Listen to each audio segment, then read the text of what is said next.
جیسے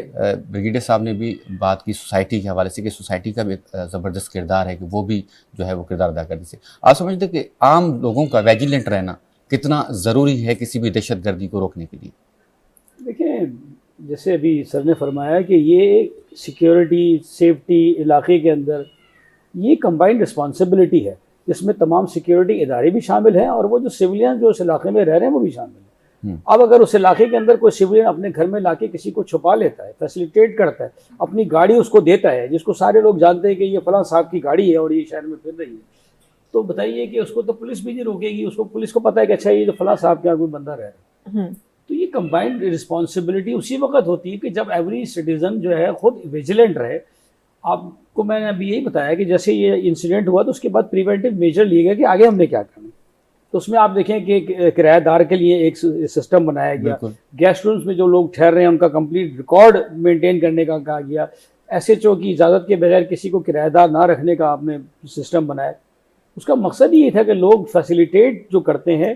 وہ brain wash بھی ہوتے ہیں، اور وہ اسی لیے آپ دیکھیں کہ ان کو سیم پنشمنٹس دی گئیں، فیسیلیٹیٹرز کو بھی پنشمنٹ دی گئی جنہوں نے یہ ٹیررسٹ ایکٹ خود بھی کیا۔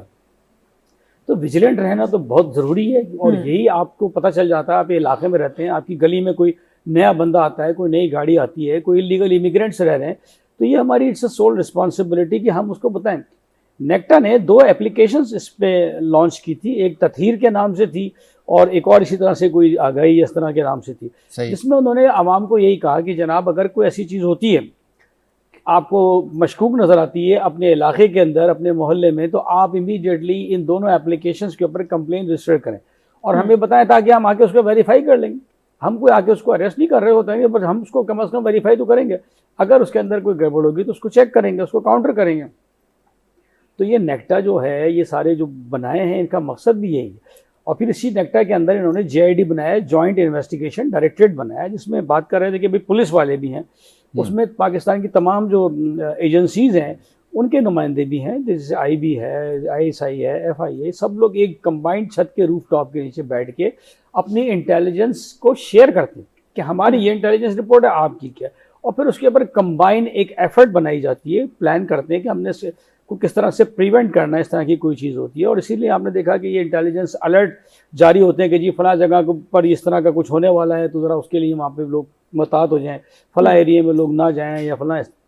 تو یہ انٹیلیجنس الرٹ یہ نیکٹا کا ہی تھا بیسیکلی۔ تھوڑا سا اس ٹائم پر یہ ہوا 2014 کے اندر کہ یہ اتنے ایکٹیو نہیں تھے نیکٹا، جی اس کے بعد اس کو ایکٹیویٹ کیا گیا، ٹھیک ہے، اور ابھی آپ دیکھیں کہ نیکٹا ماشاءاللہ بہت اچھی طرح سے اس کے اوپر یہاں پہ آپ سے نیشنل ایکشن پلان کے حوالے سے بھی جاننا چاہیں گے۔ ہم نے دیکھا کہ 2014 میں اٹیک کے بعد جو نیشنل ایکشن پلان دیا گیا اس پہ عمل درآمد فوری نظر آیا، اب تھوڑا سا ہمیں کہیں کہیں کم نظر آ رہا ہے، جیسے الیگل امیگرینٹس کا معاملہ ہے، اس میں بھی ایک پالیسی ہم نے 2023 میں دیکھی، بڑا زبردست قسم کا وہ کیئر ٹیکر گورنمنٹ میں سیٹ اپ دیکھا ہم نے، لوگ جا رہے تھے بسیں بھر بھر کے ان کو چھوڑ رہے تھے، اب وہی لوگ دوبارہ واپس آ رہے ہیں، ان کو کیسے روکا جائے؟ کیا یہ دوبارہ پلان اسی طرح سے ہمیں امپلیمنٹ کرنا چاہیے جیسے ہم نے 2014 میں کیا تھا؟ ہاں دیکھیں، ایک تو میں ایک کلیریفائی کر دوں کہ ایسا نہیں ہے کہ لوگ جو چلے گئے تھے وہ اب بھر بھر کے واپس آ رہے، نہیں،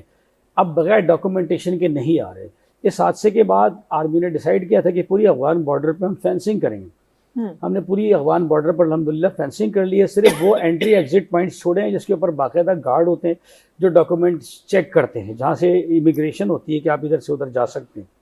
جب تک پراپر ڈاکومنٹیشن کے تحت نہیں آتے ہیں، ان کا پراپر ریکارڈ ہوتا ہے کہ کس ٹائم پہ کنٹری ہمارے علاقے میں داخل ہو رہے ہیں، کیا کیا چیزیں یہ کیری کر رہے ہیں، کہاں یہ جائیں گے، کس کے پاس اسٹے کریں گے، ساری معلومات وہاں لی جاتی ہیں۔ بالکل صحیح ہے آپ نے کہا کہ یہ تھوڑا سا ہمارے یہاں ایک ٹینڈنسی ہے، نیشنل ٹینڈنسی، کہ جس وقت کوئی ایونٹ ہوتا ہے تو ہم بہت زیادہ اس کے اوپر فورس کرتے ہیں، اور پھر ہلکے ہلکے جو ہے ہماری ایفرٹس جو ہیں وہ ڈائی ڈاؤن ہونے شروع ہو جاتی ہیں، we start forgetting that incident, اس سے لیسن ہم سیکھنا جو ہے وہ چھوڑ دیتے ہیں۔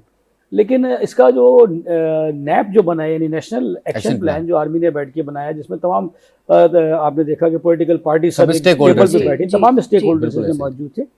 تو اس پہ جو یہ 20 نکاتی ایجنڈا ہے اس پر ابھی بھی عمل ہو رہا ہے۔ اس کی ایپیکس کمیٹی کی میٹنگز جو ہے پراپرلی تمام پروونسز میں ہوتی ہیں، جو مین ایک میٹنگ ہوتی ہے جو نیشنل ایکشن پلان کی جو پرائم منسٹر چیئر کرتے ہیں وہ بھی ہوتی ہے، نیشنل سیکورٹی کمیٹی بھی بنی ہوئی ہے وہ بھی بیٹھتی ہے۔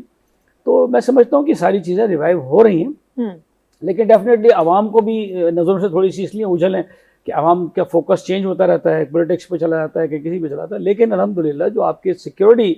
ادارے ہیں وہ ویجیلنٹ ہیں، وہ اپنی جگہ کام کر رہے ہیں، اور یہی وجہ ہے کہ دیکھیں الحمدللہ اس واقعے کے بعد انہوں نے اناؤنسمنٹ کی تھی کہ ہم دوسرے کالجز پر اور اسکولوں پر اٹیک کریں گے، لیکن اللہ کا بہت کرم ہے، اللہ کا بہت احسان ہے کہ آپ دیکھیں 10 سال گزر گئے، وہ بچے بھی وہاں سے تقریباً پاس آؤٹ ہو یہ گئے، ہمارے اداروں کی کامیابی ہے۔ تو یہ وہ پریونٹیو میجر ہی تھے جس کی وجہ سے آج، ورنہ یہ اس وقت بھی اتنی اوفینسو تھے، اور یہ ہر جگہ جو ٹیررسٹ تھے یہ یہی کہہ رہے تھے کہ جی ہم باقی جگہوں کو بھی ٹارگٹ کریں گے، اور تو اللہ کا شکر ہے ہم نے ایسا ہونے نہیں دیا۔ جی